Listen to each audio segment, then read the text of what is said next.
This is Ben McClintock and Enoch Moore of DefendingUtah.org, where we think right and wrong, not right and left. Don't forget to subscribe to the Defending Utah YouTube channel. You can also find us on Spreaker, iTunes, and iHeartRadio. So I do want to introduce Ben McClintock to the show from DefendingUtah.org. How are you? Fantastic. Good to be on again. Good. I know, right? We need to get together more often, Ben McClintock, and talk, because I like the work you guys do, and I hope all of you can go to the website defendingutah.org, because they do some great investigative reporting, primarily within the state of Utah, so you can understand what's going on. And I think you're coming at this from sort of from a vantage point of looking at both sides of the fence, both parties, and trying to remain sort of what's the word? Just objective, maybe, and look at it as a whole, right? It's hard to do, isn't it? Just try to stick to the principles of the matter. What's the truth? Right. Our motto is think right and wrong, not right and left. I like that. So right and wrong. That's what we're trying to do. It's very cool. And there's so much that you guys have done, and I really want to get to this because, first of all, there was a video that was taped, and I want to talk about this because I'm creeped out by this, and most people I don't think they're aware of this video that was, or this sound clip that was taken. But describe to us what somebody up in government, when they were talking about consumer protection, what they said, because this is going to creep out the audience.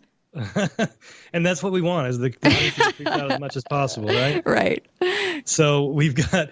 I'm just sorry bringing it up. So you got the governor's office of economic development during the during the so-called the emergency session where you got to take care of stuff and it goes through committee, but it doesn't have the same protections as the normal session has. So this Vicky Varela of the governor's office of economic development testifies before a committee and says, "You can call this creepy. I call it creative and complex. But we can keep track of everything you do as a consumer, and we are keeping track." Yeah. And nice. So isn't that, she calls that creative. I think she's right the first time, though, that it's pretty dang creepy that the state, everybody knows the NSA is spying on you, but why in the world is the state of Utah spying on you? She talked about, we know when you're in a ski shop. And this isn't because you downloaded an app. She's talking about everybody. We can keep track, she says, of everything you do. And we are keeping track, she said. And so they know where we're at. And they say it's for economic reasons, to get you to shop somewhere, to go skiing. But who cares what the stated reason is? She says we're keeping track of you. Oh, my gosh. And she calls it creative. This is creative. Creative governance. Wow. Thanks for all that creativity going on. That's kind of creepy, because we all know that debit cards, as we're sort of pushed into using debit cards even more so than cash now, that things are logged. I mean, you can go to a store and they can pull up every receipt for however long. I mean, we know that. I think it's creepier coming out of somebody from government who walks out and then tries to convince everyone that this is such a great thing, that they're able to take all of this in and basically spy on all of us, and then call it creative for economic governance. That's what really sort of spun me, was I just couldn't imagine that somebody would have the audacity to put it in that light and say that this is good for us. Right. Good for them, anyway. They're not going to say it's bad for you. Well, so, yeah, exactly. At least she admitted that people would call it creepy, that they're tracking you and everything that you do through your phone. For economic reasons. Right, of course. For economic reasons. The government would never twist this into something nefarious. It's going to stay exactly where it's supposed to be, and we have nothing to worry about. You know what's interesting about this is we didn't need this, right, to help us govern 20 years ago, 30 years ago, 50 years ago, 80 years ago. This wasn't necessary. We had growth. We obviously grew as a state. We had positive changes. We've had things happen to our state where things have gone right without the continuance surveillance. We've actually done okay. So when they introduce this as part of a great governance, a great tool, sometimes these tools ought not be used. And for some reason, they're not getting the memo up there that just because we have this in our day and age doesn't mean we utilize it and call it good. Right. It just floors me.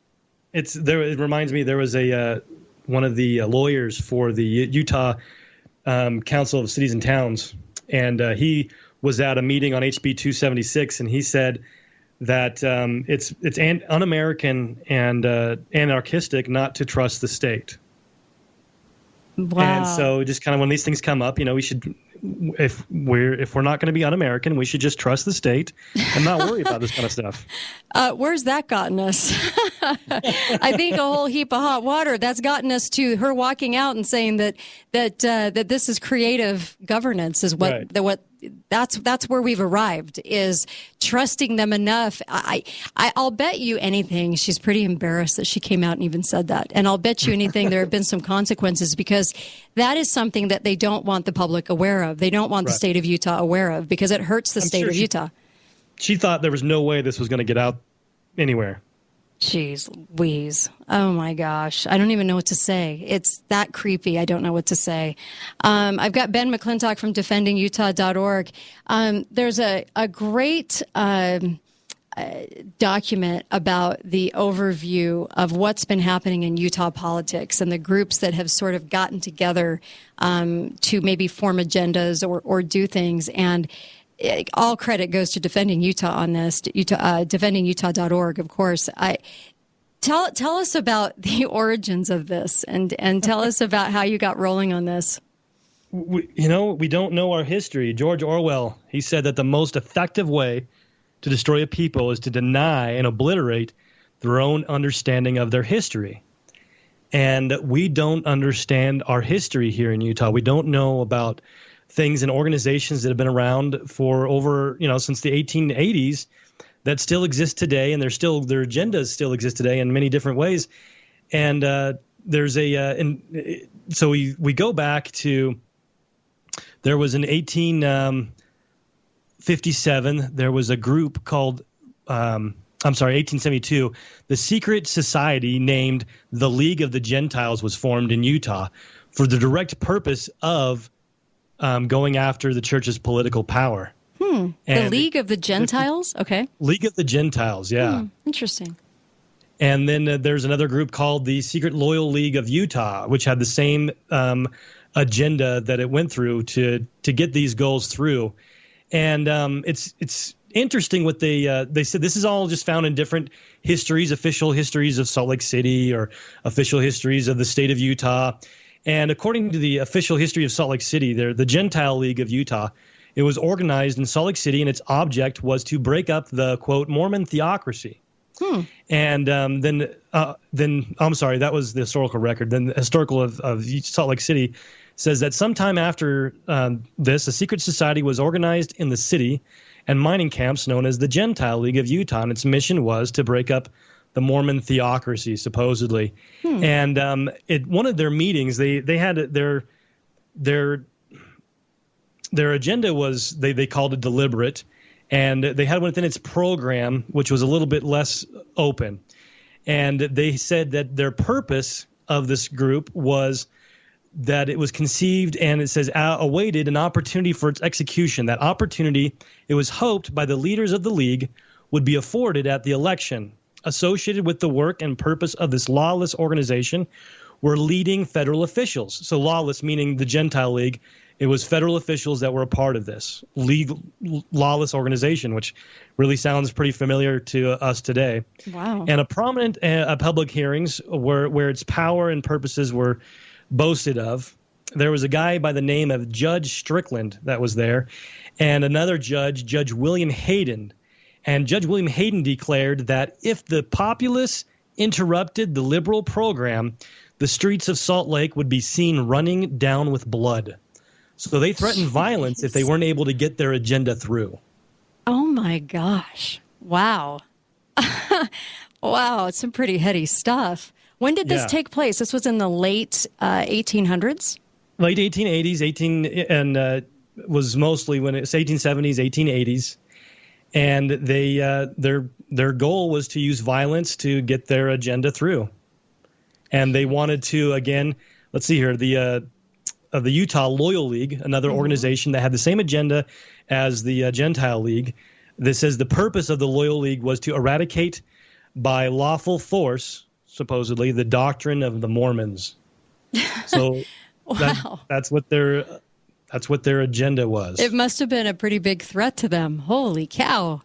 No kidding. Wow. No kidding. To go this far, to create this league, to do this, that they must have felt very, very threatened, right? I would imagine. Obviously. Yeah. I mean, they did not like the idea of people actually applying the principles of liberty in the Constitution, and they had to put a stop to that. And they were willing to, as they said, soak the streets with blood to prevent it from happening. And if you can imagine, this is clear back in the 1800s. Can you imagine where we're at today? I mean, look around. I mean, it's baffling. I think to most people, it'll be baffling that this took place well over 100 years ago, 130, 140 years ago, that this was taking place, and that there were designs on making sure that this state, though most of it was LDS at the time, in taking that theocracy down, into making sure that they could not prevail with some of the thoughts about the Constitution or independent thinking that they had even at that time. Wow. Right. Holy smokes. It's going to get better too as we talk about this, because there's multiple things like this, and I always like to find out about history, and I'm always appreciative when Ben comes on the show and does his homework and does his research. And somebody was asking, who was the woman that you were first quoting when we first started talking? The governance. Oh, yeah. So that was the governor's economic development representative. Her name was or is Vicky Varela, Varela. I probably pronounced it wrong, but darling Vicky. Well, Vicky, we're glad that you think spying on all of our transactions. You know what it reminded me of? It reminded me of that Richard Day thing that I read, where he talked about the fact that everything would be tracked as far as our purchases, and then at some point it would be decided for us what we could have, and needs and wants would be decided for us based on our buying, our purchase power, and based on what we'd purchased in the past. How creepy is that? And he said that back in 1969. We'll be right back. More with Ben when we come back. Stay with us. Oh, I love that. Written by a 17-year-old. Can you believe that? And she played that for her school graduation. Love it. I love that kind of talent and that kind of boldness in changing the song that the school wanted her to play, and her saying, no, I want to put a kind of a new spin on this song, and that it was important enough for her to play. She lived in Texas, and it was important enough for her to do that, and she did it the night before, and it's amazing. Abby Anderson, great job. In any case, I have Ben McClintock on the show, and just wanted to give a big shout out to Ben, defendingutah.org, and we're going to be talking a little bit more about some of these societies in Utah that cropped up, and kind of understanding our history, right, Ben? That's right. Yeah, it's amazing. I always love that. By the way, 7 o'clock tonight, Abbey Inn, Ranchers versus the Feds. I will be there on Bluff Street at the Abbey Inn, 7 o'clock, and would love to see you there. Dixie Republican Forum will be hosting that event. All right, so Ben, take me back to this document. You've done so much research, and I always am appreciative of good research. So we're back in the late 1800s, and this society cropped up, right? Yeah, there's several different groups propped up with the same agenda of going after the church, because in Utah, and so you've got the Gentile League and the Gentile League of Utah, and then the Utah Loyal League. And those were formed in the 1880s and 1870s. And what their purposes were, I mean, it's amazing how bold they were in what they were doing.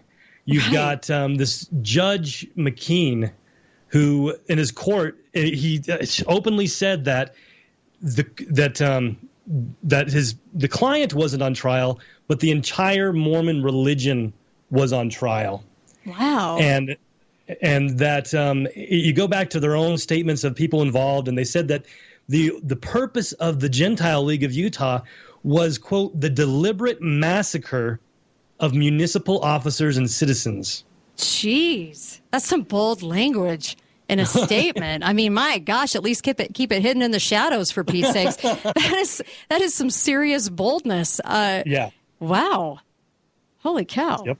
And especially with the Utah Loyal League, did you want to talk about that? Because their statement was a little, creepy. The Gentile Loyal League I'm trying to the Utah Loyal League, the doc right now. Sorry, but with the going back to I mean, this is like the judges and the people. These are all federal officials that were talking this way. This isn't like just some extremist organization, is anti-government or whatever. These are all federal officials getting together with other government officials in the state of Utah with these stated purposes. Geez. So the Utah Loyal League, it was formed, right? And there was the branch was organized in Park City. And the purpose of the Loyal League was to eradicate by peaceable means, but lawful force, the doctrine of the Mormons. Yeah. Wow. Holy cow. And then in 1884, another organization that's still around today worked to follow the footsteps of the Gentile League and the Loyal League by organizing a Democratic club as the first step toward displacement of the church-oriented political parties by the national parties. Yep. Jeez Louise. People don't realize back at the time there was an official church party called the People's Party, and that there was a lot of different means and measures used to get rid of those. And it was a part of these organizations' job was to do that, and they were threatening violence. Just like today, they always say the patriots are the ones that are being violent. But if you look at history, it's the government officials. I mean, I mentioned earlier before the break, this judge, William Hayden, he declared that the populace, if they interrupted their program, the streets of the city would be running down with blood. They're always the ones that are initiating the violence. And these are federal officials coming in and doing that. Jeez. So they land here in in the state of Utah thinking that they're finally getting away from persecution, and then the persecution resides right here among them, and it must have seemed a little insane at the time, I'm sure. Tell me a little bit about the Buckshot Caucus. What was that? So, oh man, it's this. So you've got this caucus. You've got the different. They got the Black Caucus, right? They've got the Woman Caucus. Well, this thing's called the Buckeye Caucus. The Buckshot Caucus. And it's what they actually spent some money and they got their own official logo, and it's the all-seeing eye, like the one you see, like the one that's like associated with the Illuminati. And what's really interesting is they actually refer to themselves as the Utah Illuminati in tweets to each other and that kind of stuff, meetings that they have. They'll do hashtag Utah Illuminati, and that's their symbol. And they are using the same. They have the same goals that the other organizations had. You've Heather Gardner, who ran for Senate up just north of Salt Lake. She was knocking doors one day, and she spoke to a constituent. And they talked to that person. Had a friend who was Lane Beatty, the head of the Chamber of Commerce, and talking about how they admit that their main purpose is to spread out the Mormon influence in politics and to make sure that Mormons don't hold office. And then these same goals are continuing on. You can see, even though if they change their name, it's the same agenda going throughout the history of the state. And they using the hashtag Utah Illuminati and using Illuminati symbolism as their logo. You have the head of at least one of the heads of the Buckshot Caucus in Utah, which is around today, which you'd be really shocked, I think, to find out all of the people that were involved in this. But you've got Carl Downing in different discussions talking about how Utah is barely over 50% Mormon and shrinking, he says. Salt Lake City is very Democrat and one of the gayest cities in the U.S. and proud of it. And he says that Salt Lake just elected Jackie Buskipski and as mayor of the openly gay and she's openly gay. And he says it's a pretty great state and getting better. Jeez. Yay. Wow. It has fundamentally transformed and changed, and I know most Utahns get it. I mean, we see it, and I don't know what Utahns in Salt Lake think. I think we live in a very, I would say, right-wing part of the state, and the problem that I have is when a lot of people want to run for office, and their biggest reason for running is for having a different voice. Now, I'm very appreciative of having voices heard because mine's heard, and I appreciate that, right? But to have it heard just because it's it's anti what the majority thinks, doesn't mean that you're a good governor of state or a good city council member or a good anything. All it means is that you're just hell-bent on change for change's sake, not because what you plan to do is better governance. Do you know what I mean? So it's just this sort of vengeance in some people. It's like, no, I'm going to get in that position because I'm going to just overhaul, and I'm just going to get in there and meddle with it, rather than having good changes that are right for the people. And I see this over and over again, and it's always worried me. Has it worried you? Yeah. I mean, it's bizarre, I guess. It's really bizarre, and it's kind of bizarre that people kind of are blinded to it, not realizing that these things are going on, and that it's a continuous program that has been going on for a long time, and then it continues to this day. And that they're, even though it's kind of it's not out in the open, they're not placing ads in the newspaper or on TV, but they're not really shy to talk about it. I mean, all of these things I was able to find either through their own social media posts or going through histories that are available to anybody to be able to go through. Mm-hmm. But it's all there. Jeez.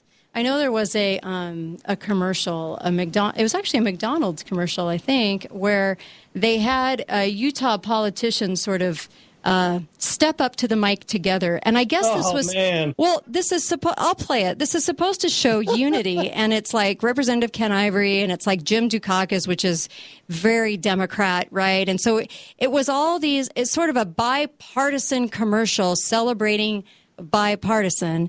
And the problem I have with that is I want people arguing their principles. I don't want everything bipartisan, because then we focus the right thing to be on the fact that everybody's getting along, rather than everybody abiding by their set principles, right? And so I would rather have the discourse. I would rather have that up on the Hill than everybody patting themselves on the back and being in each other's pocket, because I feel like nobody for freedom is being represented there. It's all about let's just get along is our big mantra. And that's what this commercial represented to me was, it's more important to get along than stick to your principles. And it's more important that we show unity on the Hill, and the fact that we can all sit and gab about everything, rather than somebody fighting for freedom. And so this is the commercial. Let me play this.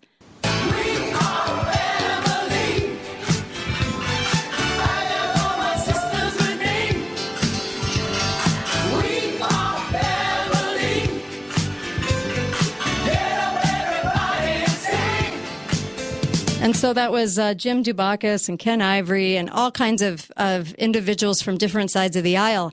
And I thought, they keep giving us this message, right? In all the legislation that they keep passing, it's all about the fact they got along rather than what they're passing. Oh, exactly. And they've got several of those videos. In fact, it's like this new team they have of extreme leftists and then the Republicans working together. They have several videos of them driving around town in their van talking about the new play Hamilton and how they went to go see that, and how we need to get that in all the schools, and Jim Dukakis and Ken Ivory are going to work together to make sure that happens. Interesting, because I guess when we elect individuals, and when people elect, I was talking about the party system earlier and trying to view it as, oh my gosh, is the party system good for us? Has that tree provided good fruit? Was the first part of this program, because I don't think we're a better people for it. I think it's lazy politics and relying on a platform and staying within a system, trying to rely on a platform to change when it doesn't. But we send people to the Hill to represent us. And if the whole intent to go to the Hill is to get along with somebody that's absolutely opposed to your very ideals, then why the big show for that's what we're worried about? That's all we're worried about on the Hill, is that everybody can see us being best friends. It's just, to me, it's like the weirdest message out there. And you'll hear it again and again, how the parties came together, and that was the biggest deal. The parties came together. And I'm thinking, stop coming together. I don't want you to come together, because that means somebody's sacrificing something that's important to us. Right? Absolutely. It's all political theater when they start to pretend like they're against each other. I was on your show a while back talking about how most of them vote together. The most liberal and the most conservative vote 90% of the time together. 90%. Their opposition is completely political theater. Jeez. And so what else sort of got to you as you were researching history? Because there's so much here. I mean, there's so much in history, I'm sure, that you didn't even include in this piece. Oh, yeah. I mean, we're Defending Utah is working on a history book for homeschoolers that will really tell the true inspired history of Utah. But there's been an organized, concentrated effort to destroy the culture pretty much since we came here. And it's these organizations that have gathered together that are threatening violence. And then the fact that they continue on today. We mentioned the Chamber of Commerce, that there's the Buckshot Caucus that is working on these things and talking about how this is their goal. And then you've got this guy named Kevin Stainer, who is working for the police department in Salt Lake City right now. And a couple of years or so ago, he made a statement on Facebook that said, if you've expressed support for the Mormon Church in the last couple of days, I'll be deleting you. I find their rhetoric offensive, their policies bigoted, and their Christianity flawed. If this offends you, good. You aren't a martyr for supporting that church. You are a bleep, and I spend enough of my time cleaning up the excrement of society. Wow. I refuse to tolerate it. And so this guy posted that on Facebook. And he's a sheriff? No, he wasn't the sheriff, but then he was just recently promoted by Mayor Buskipsky as the new sergeant in that Salt Lake Police Department. So as long as they've got this agenda, the specifically stated program of getting rid of the Mormon influence, and now we've got these people that are specifically calling Mormons excrement, getting promoted within the Salt Lake Police Department. Wow. Wow. Salt Lake is like a completely different it's just such a completely different place, I think, than the rest of Utah. It's just bizarro. We're going to come right back more with Ben McClintock when we come back from defendingutah.org, and he'll take your calls too. 888-673-1450. Stay with us. We'll be right back.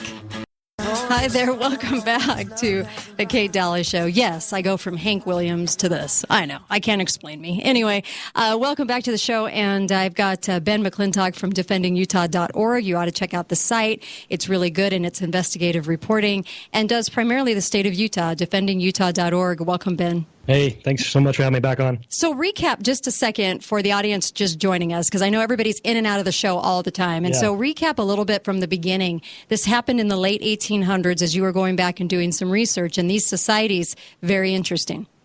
And they continue on to this day, which I think is the most fascinating part of it, is how continuous it is. There's these multiple organizations, they kind of change their name and whatnot, but so you go back, we've got the Gentile League of Utah, and you have the Utah Loyal League, which were two organizations. They call themselves secret societies that were formed back in the 1870s, 1880s, with the direct object was to break up the Mormon influence in politics. That's what their goal was.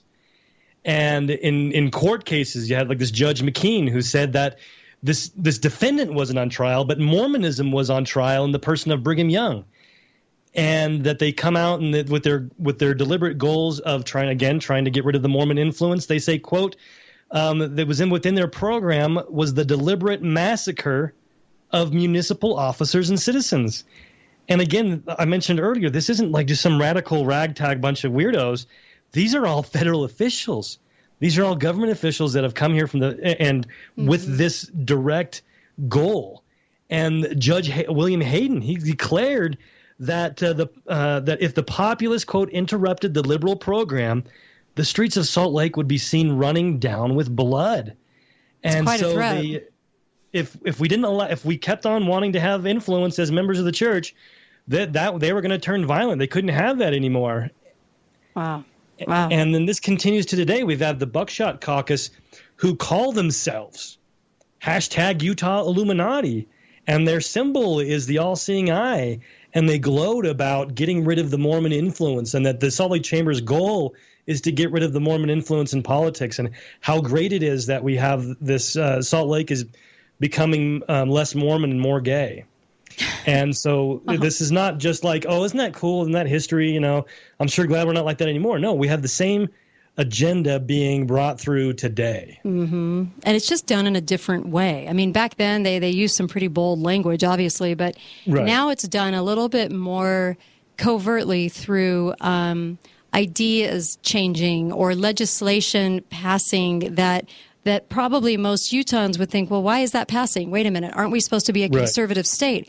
But you and I have both talked about how very blue the state has become, and a lot of people feel like, well, we don't want to be known for a government that is controlled by the ideals of a church, but if those ideals are constitutional, then there shouldn't really be anything wrong with that. If it's a constitutional thought process, then we should be embracing that. If it's the only if that were to occur in the only state in the union, okay, so give them that, because that's the predominant religion, just like some other states have their predominant religions. And then most people come from, it's like fishing out of that sea. Most people are going to come from that ideology. And I can see where on both sides, I can see where some people have a problem with it because they think that church is running everything, but that's not true. Look at Salt Lake. That isn't true. Yeah. So it's kind of bizarre that there are so many people that think that, yet Salt Lake has fundamentally transformed itself. So and they admit that, and they're so proud of it. They use this propaganda, the church controls everything, as a bully tool to get you to give up more. When they are admitting amongst themselves that it's less and less Mormon all the time, and they love it. That's crazy. And they were yeah, go ahead. Oh, like you said, they're using different tactics and whatnot. They're not saying that the streets are going to run with blood, but when you've got officers in the city that are calling a large segment of the population excrements, and they're not going to help you, that's kind of a chilling effect as well. Is if the police are being formed in a way, and the department's being changed in a way to be directly bigoted towards a group of people as and seen as excrement, then that's going to have pretty much the same effect as what they threatened back in the 1800s, and they can do it through policy as opposed to mob violence. Well, look at what happened when the officer said, I can't be part of Utah Pride Parade. I'm just asking to not have to be part of it. I don't want to have to ride in the parade. And look what happened to his career. His career was demolished. He was made sort of the poster child for being a hater up in Salt Lake. And all he was saying was, I don't want to represent in a gay pride parade. It's against my values. It's against what I'm about. Right. And so I think the Tribune and everybody up in Salt Lake just battered this guy. And I felt bad for him because I felt like any one of us, I would have probably felt that way. I don't want to be part of a pride parade that has pride in walking down the street saying, yes, I'm gay. It's nonsensical. But there again, if you say that, then you're the worst person on earth. And it was manipulated too. It wasn't like he was just in charge of guarding the parade, making sure everybody was safe. It was, they wanted him to ride in the parade as a supporting of the agenda. And, so you've got another situation. Say you've got a Klan parade, right? And you've got cops, and now they want a Jewish or a black cop to ride in the parade as part of this Klan parade. I mean, it would be ridiculous. It's a great point. Would we force that? Probably not. But when it comes to this, we have to embrace all the time, and we're not allowed to not embrace it. And I think most people in Utah, even if they don't say it, I would say that a lot of people in Utah have a huge problem with that. And we see the writing on the wall. And when it can happen right here in our home state, where somebody's demonized for not embracing that, it just makes one feel like, oh my gosh. I mean, it isn't the same. We're not the same state as we think we are in our minds. It's just not happening. And I'm sure as you do your research, it's bizarre, right? I mean, I'm sure you're finding it kind of bizarre.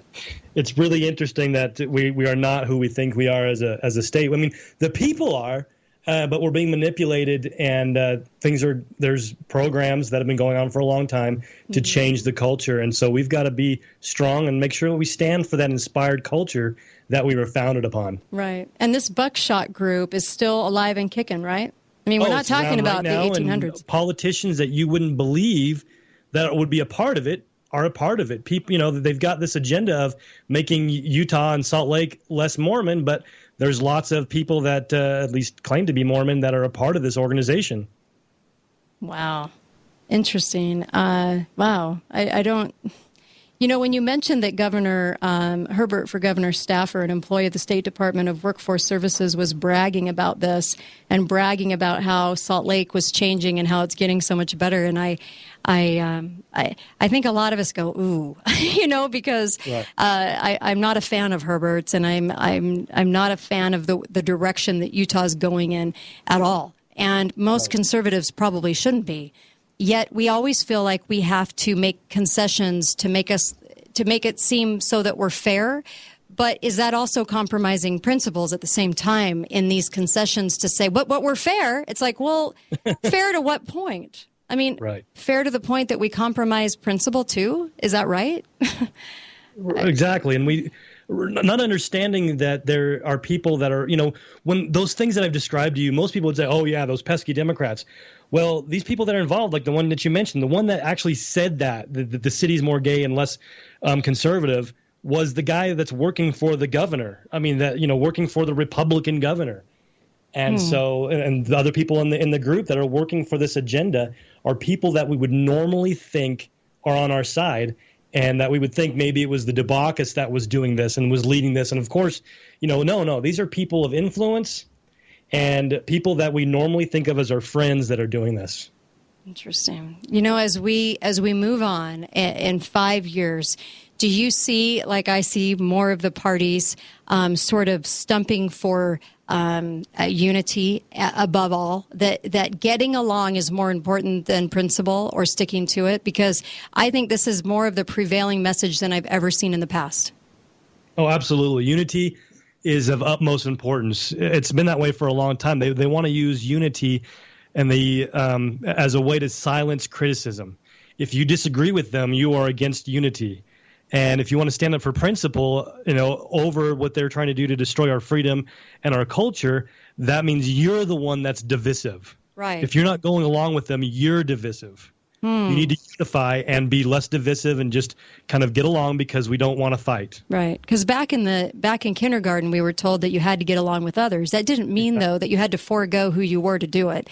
And and as they passed the bills, isn't it easier for them to shine a light on, hey, we got along doing it, rather than what the bill's about? Because the bill is usually an abuse of government. And so, well, exactly. Yeah. And so I think we're going to see more of these commercials and more of these FaceTime videos where everybody gets along and they're singing in the car, and it looks like, wow, what a state we've become. We've progressed into this and morphed into this one-party system, and to our detriment. Right. And we don't realize that we can't allow that isn't something that we actually want, even though it sounds nice because we all learned it in kindergarten. Exactly. It's a total manipulation to get us to just do whatever they want and not put up a fight, because we don't want to be argumentative. We don't want to be combative. We don't want to be contentious.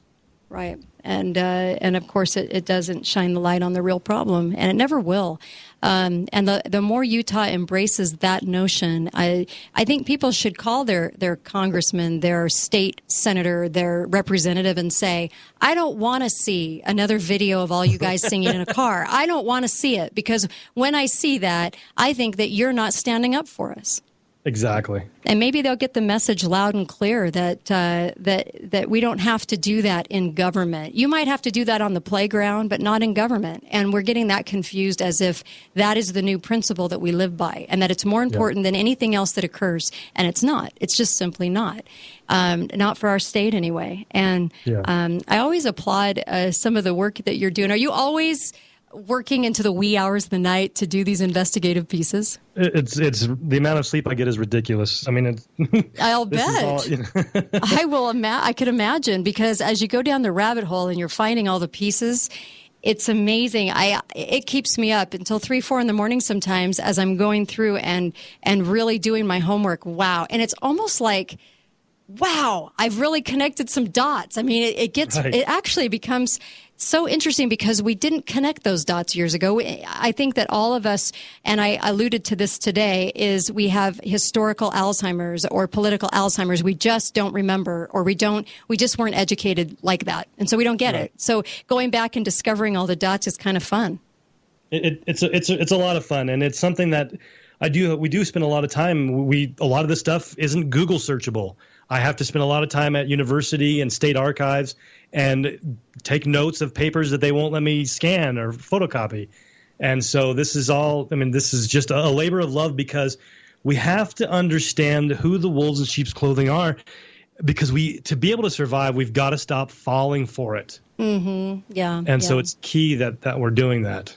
Yeah, and I alluded to in the first part of the show, the fruit that comes from a good tree is going to be good fruit, and vice versa. And that sometimes it's so glaringly obvious to us that we can't see it. It's right in front of our face, and we still can't see it. The fact that the people of America could elect a criminal to office, a known criminal, not just somebody putting it out there, but a lot of evidence and track record. It always amazes me that we're at a place in society where we allow it, and we sort of go, well, and there are people out there that'll say, but she, has connections, and she has been in politics, so therefore that is somebody that needs to lead out. And I'm thinking, oh my gosh, we ousted Nixon for far less. I mean, my gosh, Watergate was one scandal. This woman is 5,000 scandals, and one scandal ousted him out of the sitting presidency. So we have come so far, but it's right in front of our face, the problems, and we got to recognize them and call them out. And that's not just nationally; it's right here in Utah. Yes, we re-elected a governor that teamed up with that criminal. We elected a governor that audio came out with him saying he would give lobbyists whatever they wanted for a donation. And so it's not just them out there. We've got plenty of things to look at ourselves, and we need to fix for sure. Yeah, it's amazing to me, the things that people don't realize are going on within our own state. And I'm so grateful to you. Go to defendingutah.org to learn more. You can read that entire document and more, because they're always doing some great stuff. And I appreciate you, Ben McClintock. Thank you. Appreciate you. Thank you. Defendingutah.org. Go check it out. And appreciate you. Be faithful. Be fearless.